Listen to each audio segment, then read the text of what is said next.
And we are back after that amazing report of Sabah Nasser School. And here with us, we have two of our distinguished guests. We'll talk about more of the educational field. We have with us Mrs. Sondos Al Fadli. She is the education consultant for the scholarship students. And even with us, Hendrik, which is the education director, also for the scholarship students. So we're really happy to have you here today as a guest in the studio. Thank you. Thank you. So at the beginning, would you please talk about what are you offering here? Sure. I will just let you know that we are a Scholar Students Education Center. We are we started in New Zealand, and recently we are just operating in Kuwait.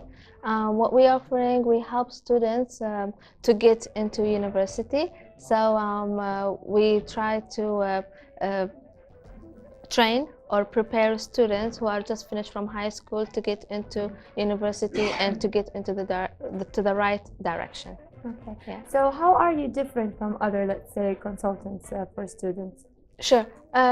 What makes us different is that we customized a program, or we try to understand what the students need exactly.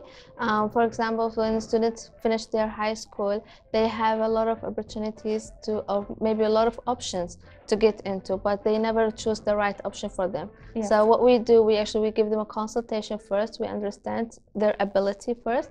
If he actually able to be an engineer, or is he able to be a businessman, for example. So let's say you maybe put them within a test, or it's just an interview, let's say. A consultation at the beginning to find their ability and what do they need exactly, and then we get them into the right direction. It will be a full-on consultation. We sit down with them. We develop the program around their expectations and our assessment of their abilities. So as Ms. Sondos said, the market for domestic and international students here is quite large, but a lot of them aren't exactly aware of the best way to go forward. So we give them a realism check for some of them, but others we really just help them facilitate their trip.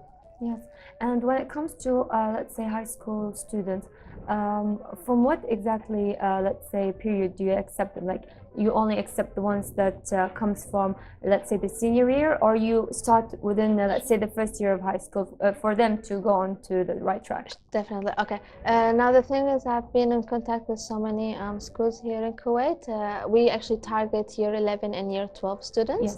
Yes. We talk to them. We first of all, year 11 we prepare them.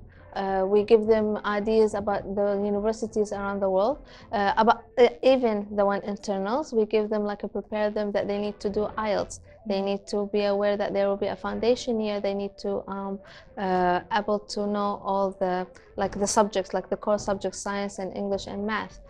We give them just a little bit of awareness that what's going to come for them later. What they're going to face within and the journey. Year 12 as well. We prepare them as well from from this year.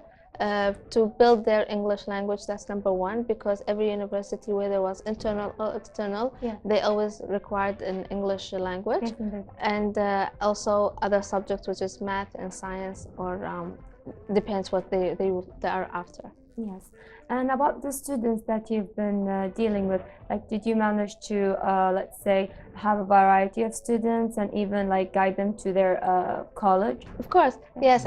We met a lot of students in the last, let's say, last three months. I've been into exhibitions of how to become or how to create your own future. So I've been in contact with those students. I was listening to what they are after. Basically, what the best thing about it is the difference between females and the girls and the boys. The girls, they always want to be a doctor, and the boys always want to be a pilot.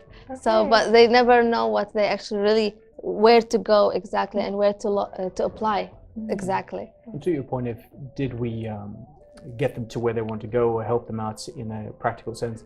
Yes, in fact, a lot of the students, through our IELTS training program, they've completely forgone the foundation year needed for most universities, both internally and domestically. They have their first year English course, which is a bit of a drain on people. We don't really want to be doing it as students. Through our program, we can cut that out. If you commit yourself to our training programs, you score well on that initial test, you're golden. You don't need to do it.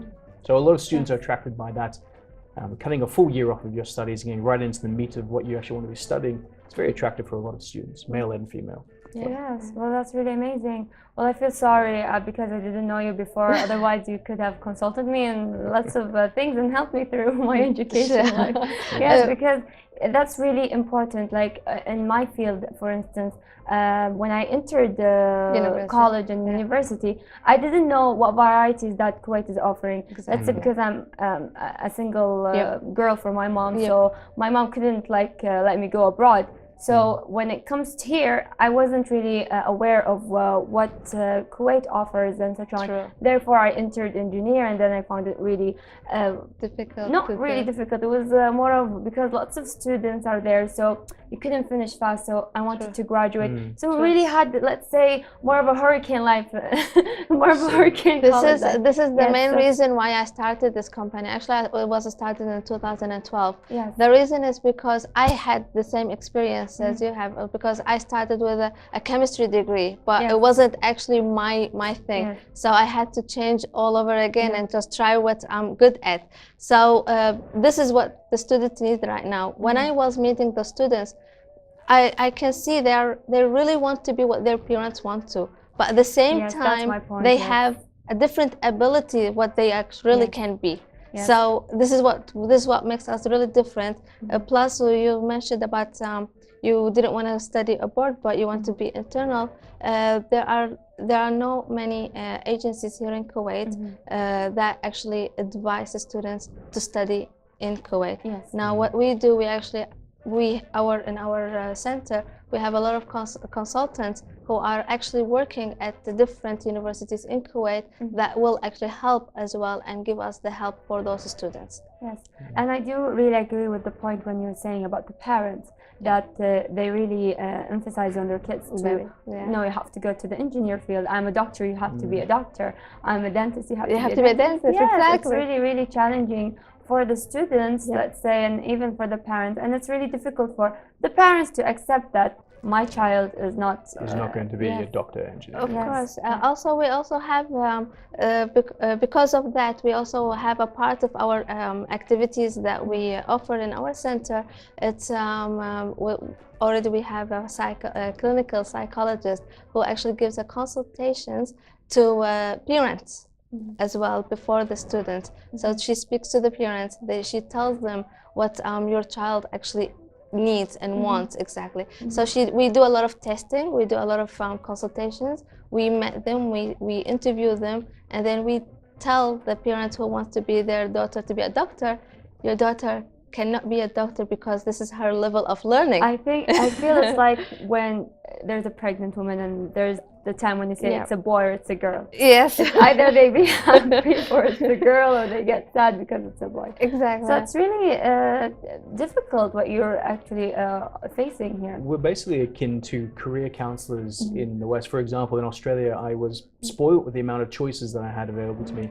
And also, Kuwait has universities, but I feel that, as you said, a lot of people don't know what's on offer.